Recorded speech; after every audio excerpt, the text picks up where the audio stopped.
bienvenue dans dans ce tutoriel sur le module Consult Assist, module qui se retrouve ici dans l'ordre d'utilisation du parcours client juste après Prédiag et juste avant Vet Internist. Au niveau des applications, vous retrouvez donc un raccourci ici qui vous permet de tout de suite enclencher l'enregistreur et à partir de là d'enregistrer votre consultation. En pratique, je vais chercher les patients en salle d'attente et juste après avoir lancé l'enregistrement, puis je les reçois, je mène à bien ma consultation et une fois que j'ai terminé et raccompagné les gens à l'accueil, je reviens à mon poste pour ici terminer l'enregistrement. Il est tout à fait possible de pousser un fichier audio que vous auriez enregistré depuis un autre périphérique d'enregistrement dans cette même fenêtre. Une fois l'enregistrement réalisé, pour ceux qui l'utilisent pour la première fois, vous pouvez ici cliquer sur lecture pour pouvoir écouter l'enregistrement qui a été réalisé et ainsi vous assurer que la qualité audio est au rendez-vous. Ceci afin de permettre de transmettre au modèle qui va traiter votre consultation un flux audio de qualité qui soit compréhensible. Très souvent, quand on rencontre des difficultés au niveau des comptes rendus générés, ça vient ici du micro qui a été utilisé et qui soit ne fonctionne pas, soit est trop proche de l'ordinateur et notamment du ventilateur. Donc à ce moment-là, je vous invite à prendre un micro en USB.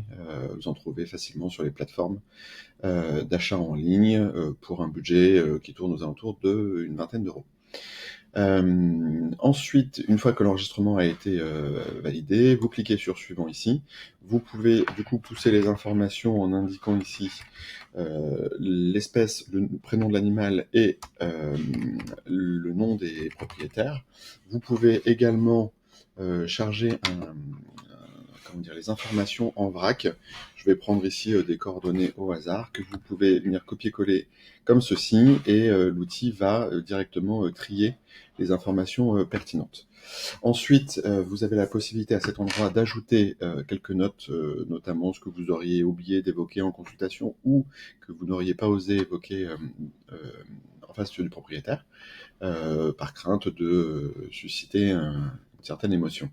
Par défaut, l'option compte rendu pour les archives est activée. Vous pouvez choisir d'activer ou non la version pour le propriétaire et ou pour le veto référent, suite à quoi vous cliquez sur générer. Dès lors que l'enregistrement est envoyé, vous allez avoir ici une idée de l'avancement du dossier et une fois qu'il arrivera à son terme, vous pourrez accéder au contenu de la consultation directement en cliquant ici et en faisant apparaître le compte-rendu qui a été ainsi généré. Vous avez toujours la possibilité ici de modifier le contenu du compte-rendu qui a été généré. Hop. Ainsi que de solliciter la génération d'un compte-rendu a posteriori qui n'a pas été généré pour le propriétaire ou pour le vétérinaire référent. Là, le message d'erreur qui vient d'apparaître découle juste du fait que il a traité l'enregistrement audio que j'ai enregistré là pendant ce tutoriel et qui ne contient pas de données audio exploitables et donc il dit ici que il peut pas faire de compte-rendu de consultation puisqu'il ne figure pas dedans les informations en question. Donc maintenant, vous avez la possibilité justement de savoir ce qui n'a pas bien fonctionné et de réécouter l'enregistrement sur lequel la technologie a tenté de s'appuyer. Vous avez également ici quelques touches de fonction d'accès rapide. Bien évidemment, vous pouvez afficher le contenu de la consultation, ce qui se fait également directement en venant cliquer ici sur la ligne qui vous intéresse. Vous avez un module de recherche ici qui vous permet de retrouver le dossier parmi la liste des consultations qui ont été rédigées. Ici, ces temps de rédaction ne sont pas à jour, étant la conséquence d'une version antérieure. Maintenant, vous avez des durées de génération qui sont ici aux alentours de 1 minute en moyenne sur toutes les consultations rédigées.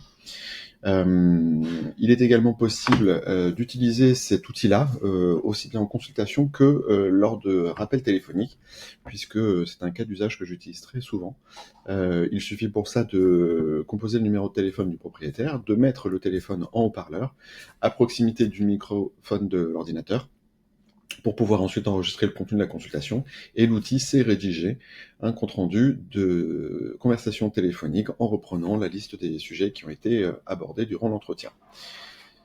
J'espère que cet outil vous apportera satisfaction. N'hésitez pas à nous faire remonter quelques observations ou suggestions d'amélioration dans la rubrique Aide et support, où vous retrouvez également des tutoriels et la possibilité ici de nous contacter. Vous pouvez également nous faire remonter un souci, comme par exemple celui-ci, au travers des fonctionnalités aide et support ici, en contactant directement le support à propos de cette consultation spécifiquement.